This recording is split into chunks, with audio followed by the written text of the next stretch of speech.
सभी लोगों का हमारे इस वीडियो में, जहां आज जो है ये बिजनेस स्टडी का पार्ट 4 नंबर होने वाला है, यानी कि पार्ट 4 है ऑब्जेक्टिव सीरीज का, जिसमें आप लोगों को बिल्कुल ही उपयोगी ऑब्जेक्टिव्स बताए जाने वाले हैं, जो इनके चांसेस आपके एग्जामिनेशन में आने के बहुत अधिक है। आइए वीडियो को शुरू करते हैं और फटाफट देखते हैं कि कौन कौन से ऑब्जेक्टिव्स जो है आने के चांसेस जिनके जो है उनके बहुत अधिक हैं।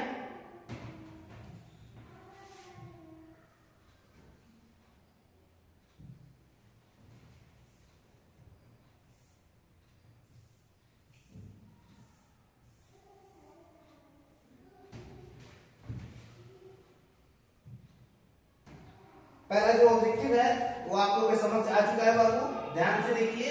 पहला जो ऑब्जेक्टिव है ये आ चुका है आपके स्क्रीन पे। वित्तीय प्रबंध के मुख्य कार्य हैं। Main function of financial management are financial planning, कोषों से प्राप्ति और जो है शुद्ध लाभ का आवंटन। तो आपको बता दें बाबू कि इसमें जो है ऑप्शन आप लोगों का इनमें से सभी, यानी कि ये तीनों ही चीजें जो है वो वित्तीय प्रबंध के कार्य के अंतर्गत आते हैं, यानी कि इनमें से सभी का ऑप्शन डी नंबर सही है। दूसरा जो ऑब्जेक्टिव है, वित्तीय प्रबंध की आधुनिक विचारधारा, modern approach of financial management is. आपके समक्ष ऑप्शन है फंड्स और यूटिलाइजेशन रिफॉर्म। यहां देखिए, यहां पे है आपके प्रो डॉक्यूमेंट ऑफ फंड्स और यूटिलाइजेशन ऑफ फंड। तो हम आपको बता दें कि इस विचारधारा के अंतर्गत ए और बी दोनों को ध्यान में रखा जाता है। अगला जो तीसरा ऑब्जेक्टिव है वो है प्रबंधक निर्णय लेता है। तो आपको बता दें बाबू कि फाइनेंस, इन्वेस्टमेंट और डिविडेंड, ये तीनों ही निर्णय जो है वो प्रबंधक लेता है, यानी इनमें से सभी। ये ऑप्शन जो है सही है। चौथा जो है वित्तीय प्रबंध है, तो इसका आंसर जो है बाबू साइंस और आर्ट, यानी कला और विज्ञान दोनों, यानी कि ऑप्शन नंबर सी सही है।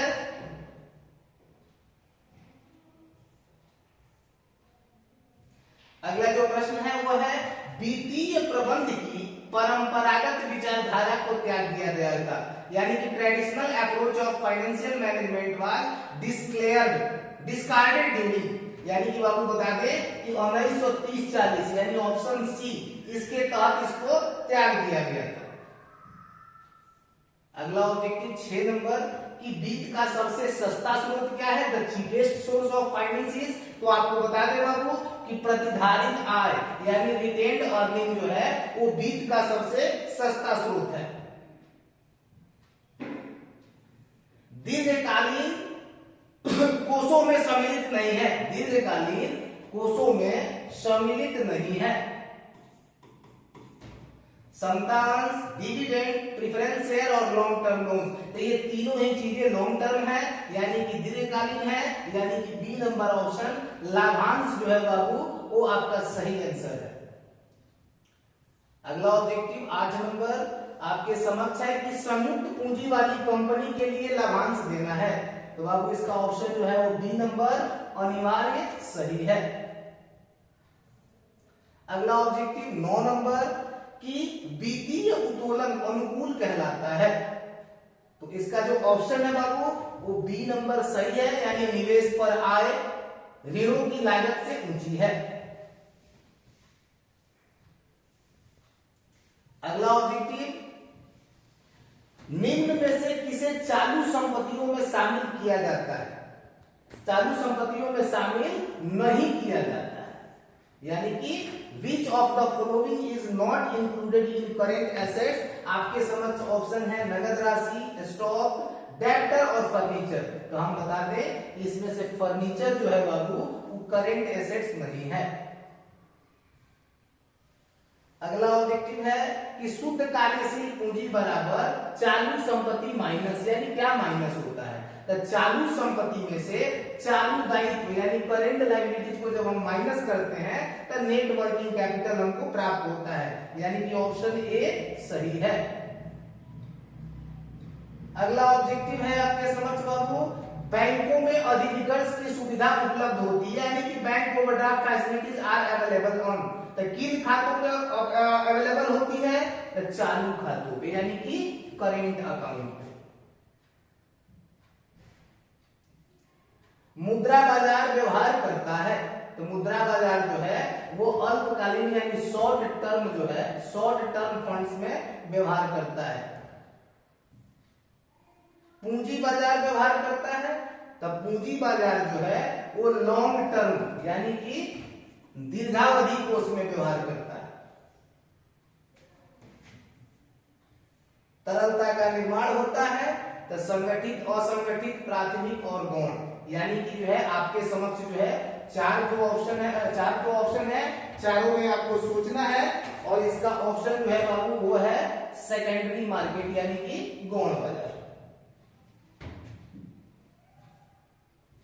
भारत की राष्ट्रीय स्कंद विपणि की स्थापना हुई, तो देखिए यहाँ पे हम आपको बता दें कि यहाँ पे है जो NSEI, इसकी स्थापना जो हुई थी वो वास्तव में हुई थी 1988 में, लेकिन इसको भौतिक रूप दिया गया था 1992 में।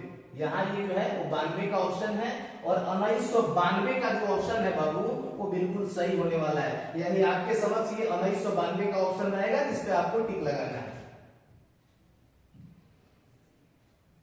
स्कंद विपणि हित की सुरक्षा करती है, तो आपको बता दें कि स्कंद विपणि जो है वो निवेशक, कंपनी, सरकार, इनमें से कोई नहीं, तो निवेशक के हित की सुरक्षा करती है। एक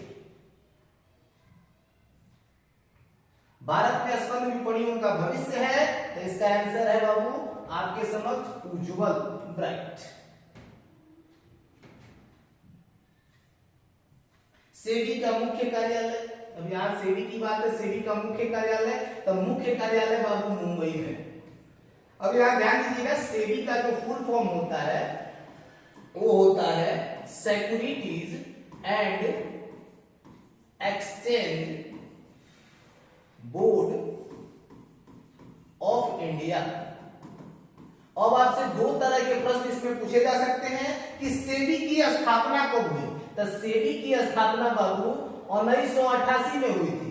अगर यही प्रश्न आपसे पूछे कि सेबी को वैधानिक रूप से कब स्थापित किया गया, यानी सेबी की स्थापना वैधानिक रूप से कब की गई, लीगली कब की गई, तो उसका आंसर होगा बाबू 1992। यानी कि यहाँ ध्यान दीजिएगा 12 अप्रैल 1988 को इसका स्थापना हो चुका था, लेकिन तब ये वैध नहीं थी, यानी वैधानिक अस्तित्व इसका नहीं था, ये गैर वैधानिक संस्था के रूप में स्थापित हुई थी। 1992 में इसको वैधानिक रूप से स्थापित किया गया था, और 30 जनवरी 1992 से ये अपना काम शुरू कर चुकी थी। यानी कि आपके सामने दो विकल्प इसमें आ सकते हैं, पहला कि सेबी की स्थापना कब हुई, तो उसका ऑप्शन है 1988, और सेबी की स्थापना वैधानिक रूप से कब हुई, तो उसका ऑप्शन होगा 1992। अब आपको बता दें कि इसका मुख्य कार्यालय जो है वो, सेबी का मुख्य कार्यालय वो मुंबई में। स्कंद विपणियों के लिए सेबी की सेवाएं हैं, तो आपको बता दें for stock exchange the services of SEBI are, तो ये अनिवार्य यानी कि कंपल्सरी। सेबी का क्षेत्रीय कार्यालय, तो बाबू आपको बता दें कि सेबी का क्षेत्रीय कार्यालय दिल्ली, चेन्नई, कोलकाता, ये तीनों ही जगह है, और अहमदाबाद भी है, यानी कि 4 को उसके रीजनल ऑफिस हैं, और ये डी ऑप्शन जो है वो सही है, यानी कि इन तीनों जगह जो है सेबी का क्षेत्रीय कार्यालय है। चौथा जगह अहमदाबाद है। समता अंशधारियों को कंपनी में अधिकार होता है, तो हम आपको बता दें कि कंपनी में बाबू अधिकार होता है वोट देने का, समता अंशधारियों को कंपनी में वोट देने का अधिकार होता है। अगला जो ऑप्शन है, अगला जो क्वेश्चन है, वाणिज्यिक पत्र की अधिकतम अवधि होती है, तो बाबू हम आपको बता दें कि जो वाणिज्यिक पत्र है उनकी अधिकतम जो अवधि होती है वो 12 महीने होती है।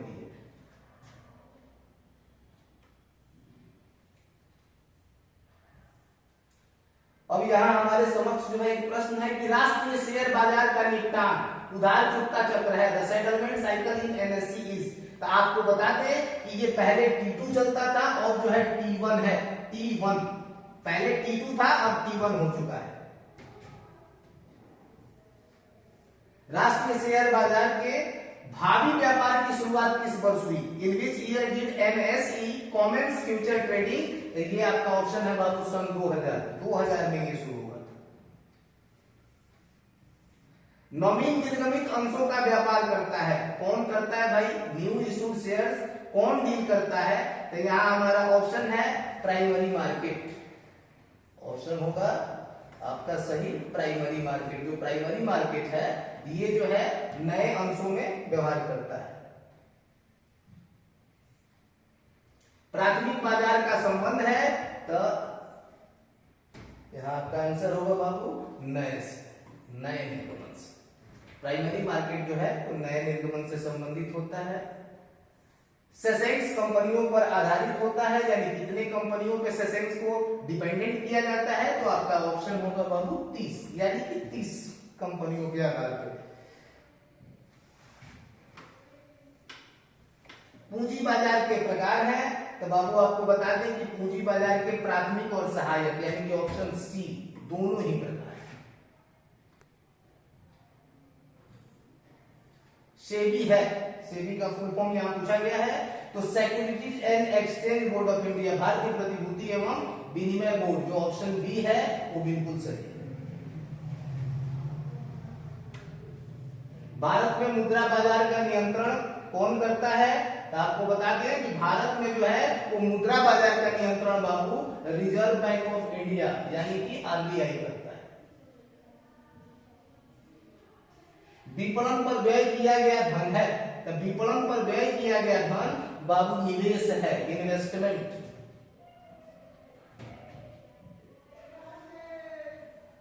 विपणन व्यय भार है उद्योग पर, व्यवसायियों पर, उपभोक्ताओं पर। तो बाबू इन सब पर विपणन व्यय जो होता है वो भार जो है वास्तव में सब जाके पड़ जाता है उपभोक्ताओं पर, यानी कि विपणन व्यय जो है इसका भार जो है वो पड़ता है इन सब पर, लेकिन लास्ट में जाके ये पड़ जाता है कंज्यूमर पर। लेकिन यहाँ ऑप्शन जो है आपका बताना होगा आपको कि इनमें से सभी यानी सब पर ये भार है। विपणन अवधारणा है, विपणन अवधारणा है, यानी कि विपणन अवधारणा किस तरह की अवधारणा है यहां हम लोगों को बताना है कि विपणन जो अवधारणा है वो किस तरह की अवधारणा है। तो ये प्रोडक्शन, सेल्स और कस्टमर तीनों से रिलेटेड अवधारणा है, यानी कि ऑप्शन जो है वो डी नंबर सही है। लेबलिंग है, देखिए लेबलिंग है बाबू, तो लेबलिंग है आवश्यक।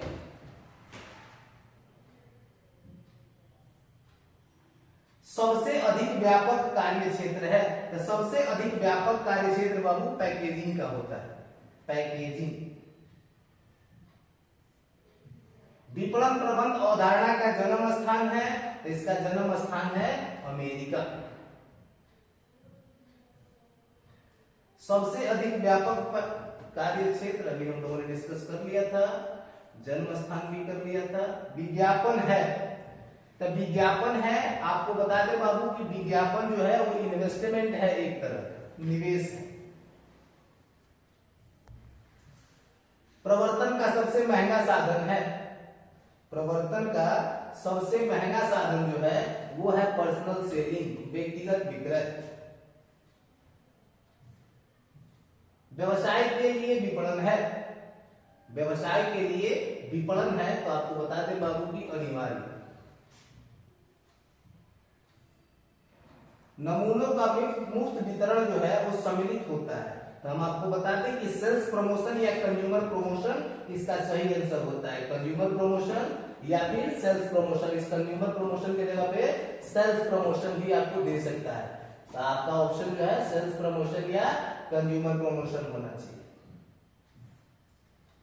उपभोक्ता संरक्षण अधिनियम 2019 कब लागू हुआ?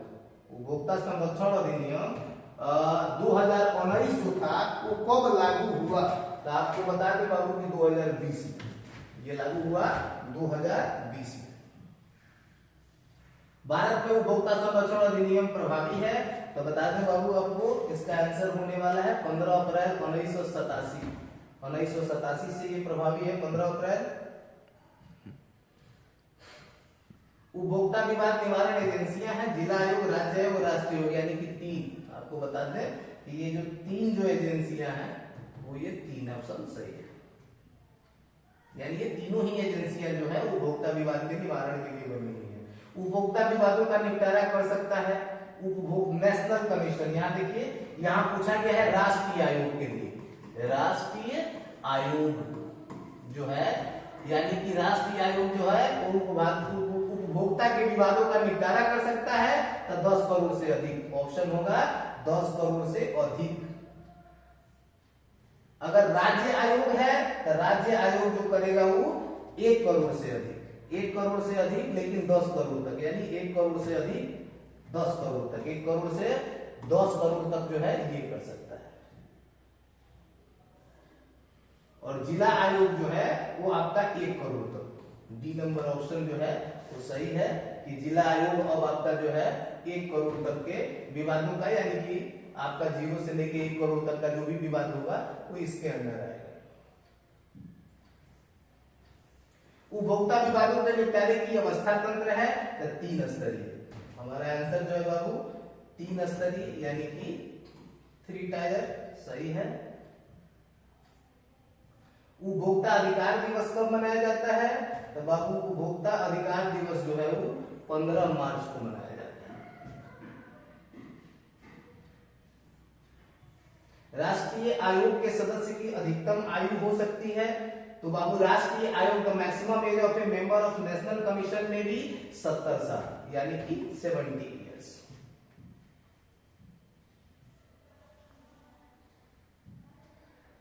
डॉट डॉट के द्वारा उद्यमिता स्पष्ट होती है कि एंटरप्रेन्योरशिप इज इंश्योर्ड बाय, आपको बता दें बाबू इसका आंसर होगा लार्जर फर्म, बृहदाकार फर्म।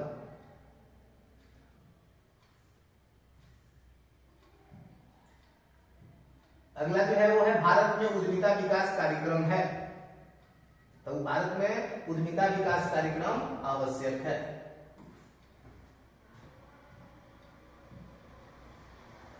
भारत में उद्यमिता विकास कार्यक्रम रहा है, इसका आंसर है बाबू सुधार की आवश्यकता।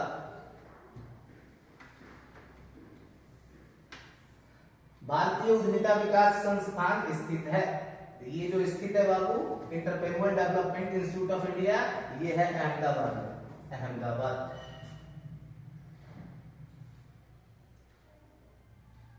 उद्यमिता विकास कार्यक्रम के प्रति भारत के सरकारी तंत्र का दृष्टिकोण रहा है तो ये जो है आपका आंसर इसमें होने वाला है बाबू रचनात्मक, कंस्ट्रक्टिव।